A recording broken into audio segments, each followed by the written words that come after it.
Are you feeling trapped in a job you hate, just completely overwhelmed by trying to figure out a path to something better? Well, you're not alone, and I promise there is a way out. In this explainer, we're going to dive into Joanna Penn's amazing book, Career Change, to give you a clear roadmap from that stuck feeling to a career that actually has purpose. So let's get right into it. So the book kicks off with this really powerful quote from Dante, and it perfectly captures that sinking feeling of being lost, right? Of waking up one day and realizing you're on a path that doesn't feel like your own at all. It's a feeling that's literally centuries old, but as you're about to see, it's never been more relevant to our modern working lives. And this is exactly what that dark wood feels like today. You know the moment.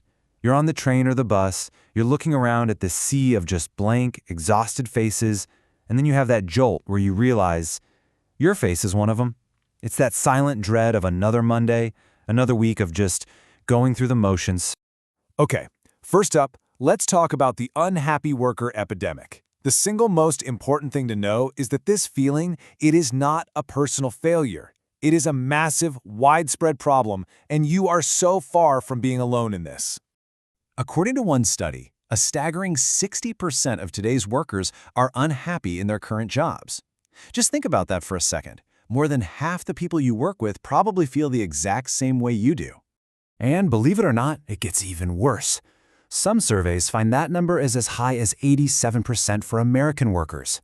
This isn't just a handful of disgruntled employees. We're talking about the vast majority of the entire workforce.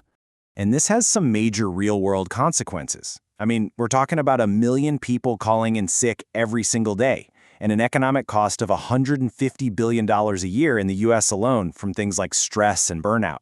This isn't just a feeling, it is a full-blown systemic crisis.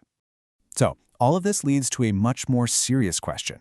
It's not just about being unhappy anymore, it's about whether your job is actively, physically harming your health. Let's take a look at the hidden costs. The book asks this very blunt, very provocative question. Is this constant cycle, work, commute, exhaustion, repeat, is it slowly killing you? It's a really confronting thought, but the evidence we're about to see suggests we have to take it very, very seriously. This visual pretty much sums up the daily assault, doesn't it? It's not just one big thing causing all the stress. It's the constant pressure from looming deadlines, pointless work, money worries, long commutes, and that horrible feeling of being trapped. All of it just piling on top of you day in and day out. And the cost to our health is just staggering. The data here is genuinely shocking. Workplace stress can literally double your risk of death from heart disease. And get this, the peak time for heart attacks, Monday morning between 8 and 9 a.m. Stress is also directly linked to weight gain, and 1 in 6 workers is actively battling depression or anxiety because of their job. Let's just be really clear, this is a health emergency. Okay, so that was the heavy part. That was the bad news. But here's where things start to change. In this next section, we're looking at actual strategies you can use right now, today, to make things better, even if you can't quit your job tomorrow. The book introduces this fantastic concept called the stress buffer. Think of it like a protective shield you can build around yourself. The stressors are still going to be out there, but this buffer gives you the resilience to handle them without getting completely overwhelmed. It won't stop the rain, but it's a really, really good umbrella. So, how do you build this buffer? Well, the book lays out 4 key steps.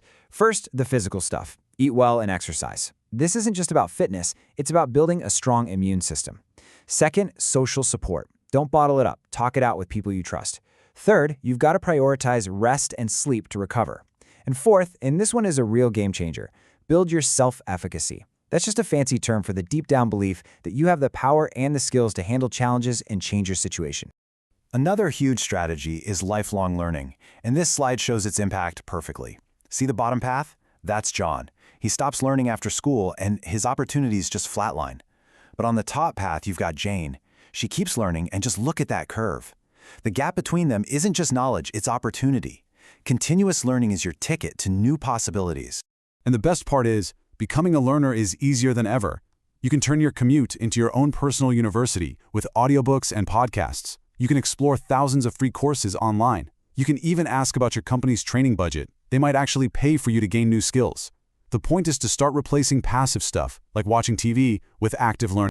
Now, everything we just talked about, those are survival tactics. They're crucial. But to truly escape the trap for good, you need to go deeper. You have to change your fundamental mindset and start to see a completely new reality. To really break free, we have to understand this crucial psychological trap called learned helplessness. It's what happens when you've been in a bad situation for so long that you start to internalize that feeling of powerlessness.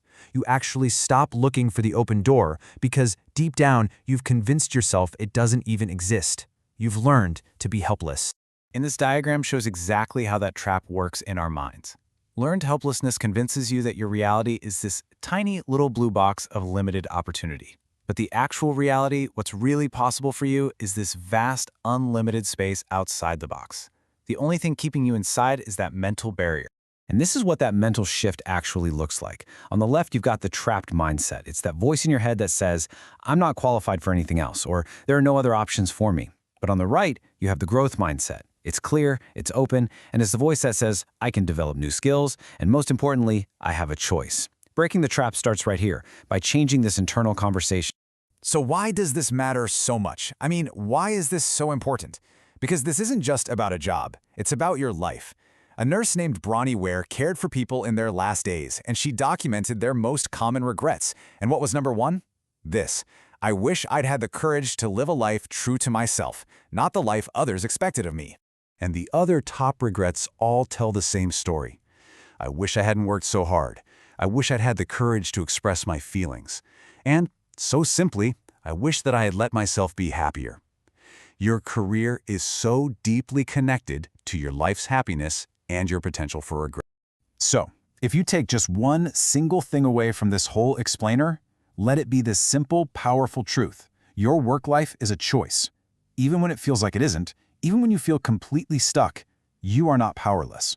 And no matter how far down the wrong road you've gone, no matter how lost in that dark woods you feel, it is never, ever too late to change direction. A huge journey always starts with just one small step. So the final question I have for you is a personal one. What choice will you make today?